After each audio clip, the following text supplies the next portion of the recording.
generally what we would do is when we get a building from Macbuilt, we would talk through the client's needs. And it's very important that the client really understands what he is doing.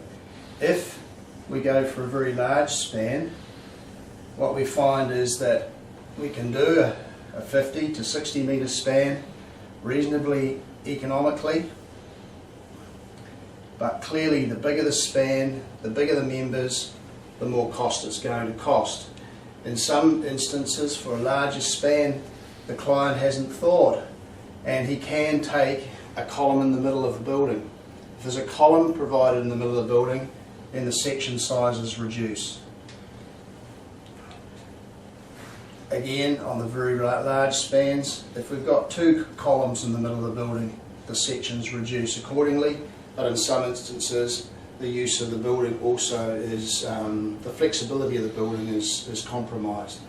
So in each individual case, the building is designed specifically for the client's needs and even for possible future needs, because building uses change, and so it is, when you're spending a lot of money to build a building, you want to make sure that you build it with the future and thinking about the future as well. So we can tackle all of these points at the preliminary stage, and future proofing is one of the components that we talk about at the preliminary stage with you and with the client. Correct. Yes, it's very important to ensure that the client is clear on what he is actually going to get and the advantages, disadvantages of the various options.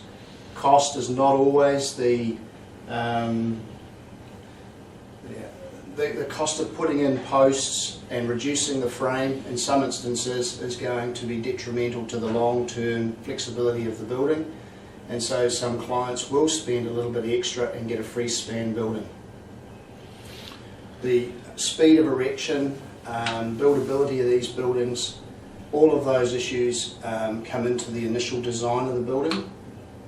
Each of the buildings, the floor slab is specifically designed for the loads in the building. These might be racks, they might be storage of various products, there might be contaminated materials. We look at the surface finish on the materials.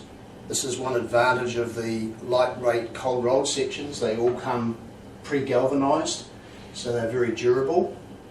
And in other instances, we have done buildings for storage of phosphates, storage of chemicals, cement. In all cases, the use of the building determines both the finish on the materials, the cladding, depending on whether it's in a sea zone or a inland, will depend on what is used for the cladding and what level of protection you put in.